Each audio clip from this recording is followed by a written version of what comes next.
Welcome to this week's What's the Word on That Movie podcast play-by-play.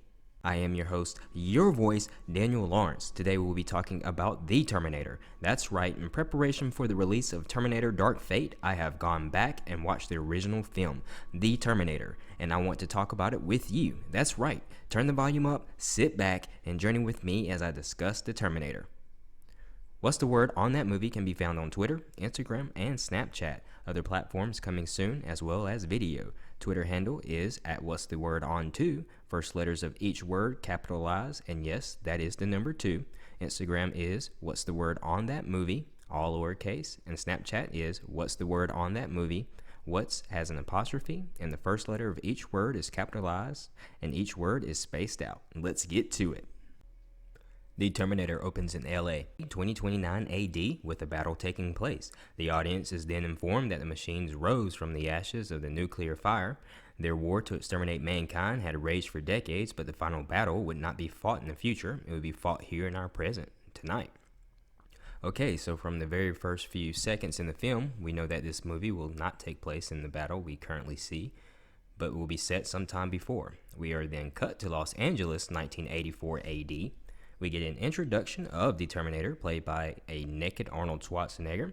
In need of clothes, he approaches 3 thugs who give him a hard time. As far as I can tell, he renders one unconscious, kills one, and takes the clothes from the other. We then cut to a naked Kyle Reese, played by Michael Biehn. Reese gets spotted by the cops due to appearing suspicious. Not wanting to be taken into custody and lose time, he chooses to run. He is able to get a handgun off of a cop, get the date, and grab some clothes and shoes from a sporting goods store.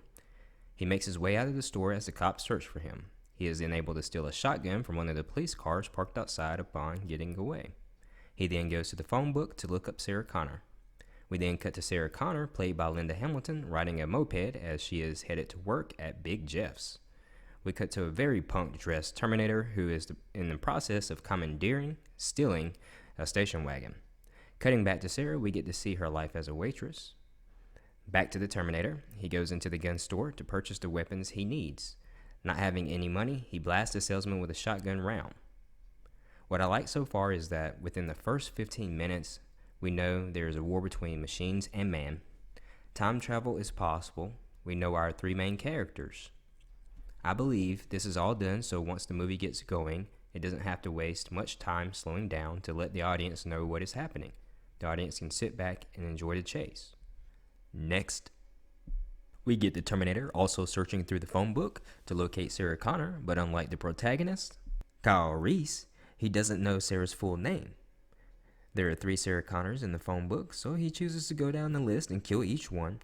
The murder of the first Sarah hits the news, and our Sarah is informed by her co-worker that she is dead. We then cut to a very tired Kyle Reese resting in a stolen car. We are able to witness one of his battle excursions as he is having a flashback. The flashback was triggered by the rolling of an excavator's tracks on a construction site he parked in front of to get his much-needed beauty rest.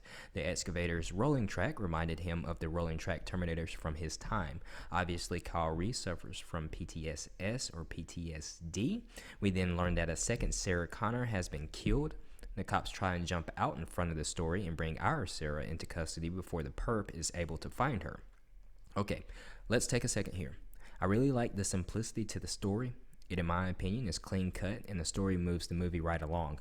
We really get to see the contrast between our 3 main characters. Sarah is just a normal girl enjoying her life in LA. Kyle is a soldier much like the Terminator, but he still has human qualities. The Terminator is a cold-blooded calculating machine.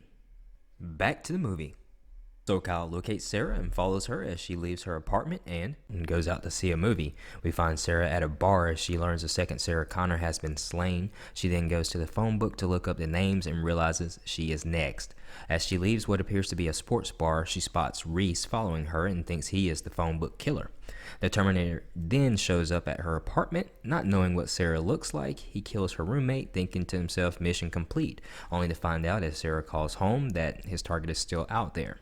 Conveniently, she leaves the address of her location.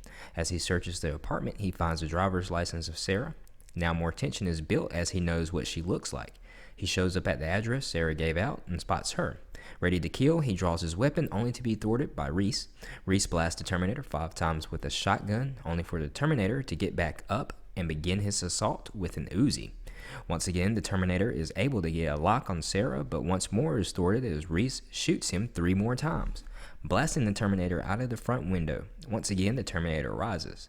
As Sarah and Reese flee, the Terminator chases. Reese fires 2 shots to blow up the car the Terminator was passing by during the chase, only for the Terminator to burst through the flames, launching himself onto the car Reese and Sarah are using to escape the scene. The Terminator then punches through the windshield, attempting to grab Sarah. He is then flung off the car, crashing to the ground, but arises, commandeers a cop car, and pursues.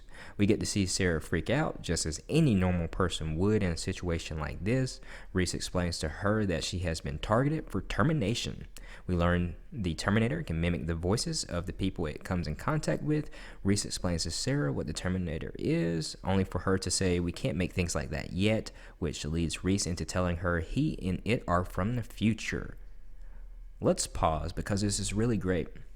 I like how the story unfolds during an escape scene. Literally, this movie is one large chase scene until the very end. It keeps you on the edge of your seat, caught in fear. The tension doesn't let up much in this film. We get to see how this machine is completely unstoppable at this point. It doesn't quit. If that is not enough to frighten you, not much will. Back to the movie. Wanting to know why she was chosen, she learns about her to-be son, John Connor. Kyle explains to her his life as he grew up. The Terminator, using the comms of the police car, is able to locate our 2 characters. Once again, the chase begins. The Terminator is slowed down once again as he is shot by Reese, causing him to slam into a concrete wall at speeds of 60 to 70 miles per hour.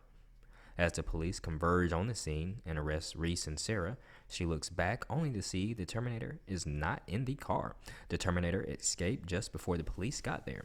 However, we learned the high-speed slam into the wall has caused injuries to the Terminator's arm, and the blast from the shotgun Reese fired hit his human eye, causing damage to it.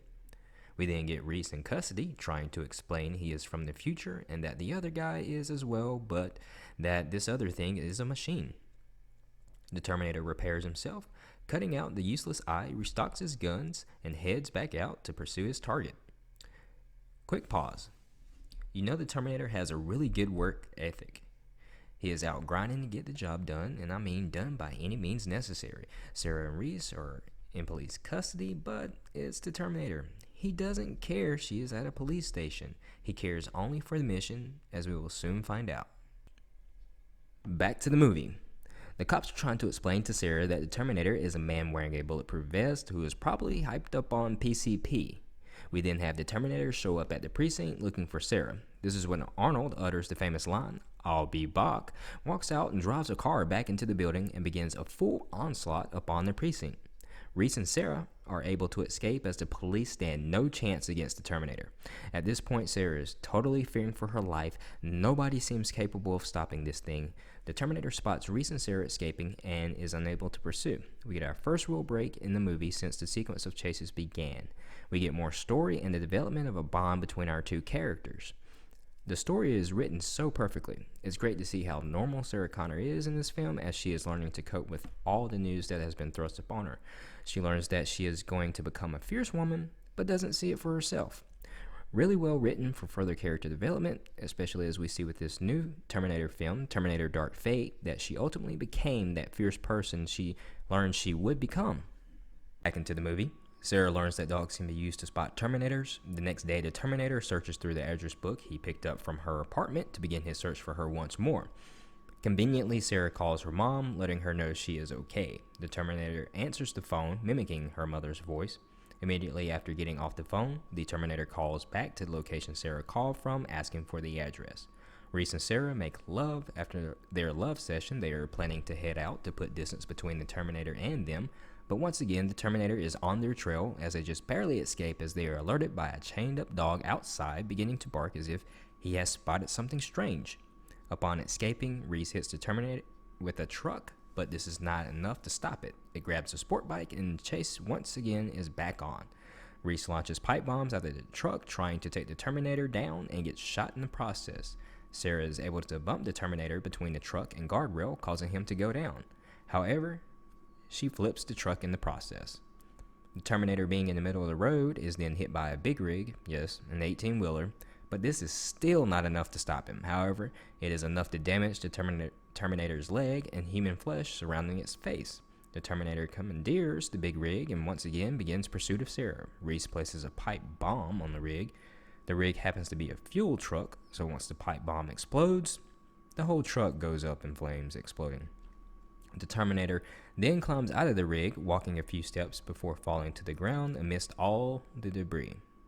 Sarah and Reese think it's all over, but once again the machine rises from the ashes, no longer wearing its human flesh. We are able to see it for what it is.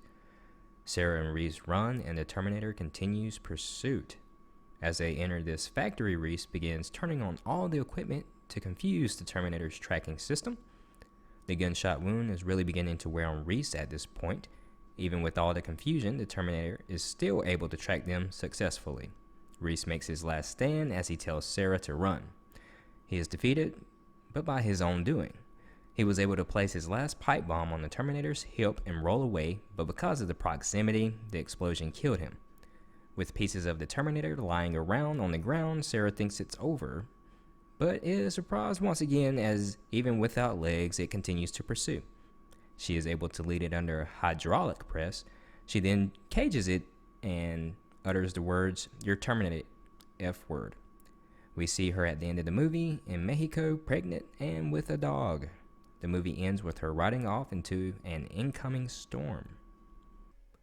This film's runtime is listed as 107 minutes, is rated R, and is considered an action sci-fi film, but honestly, I believe this first Terminator film could be considered a horror as well.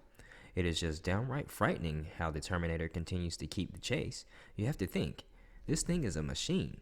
It doesn't need to rest, it doesn't need to eat. Very good movie. Thanks for joining What's the Word on That Movie podcast, play by play. Once again, I am your host, your voice, Daniel Lawrence.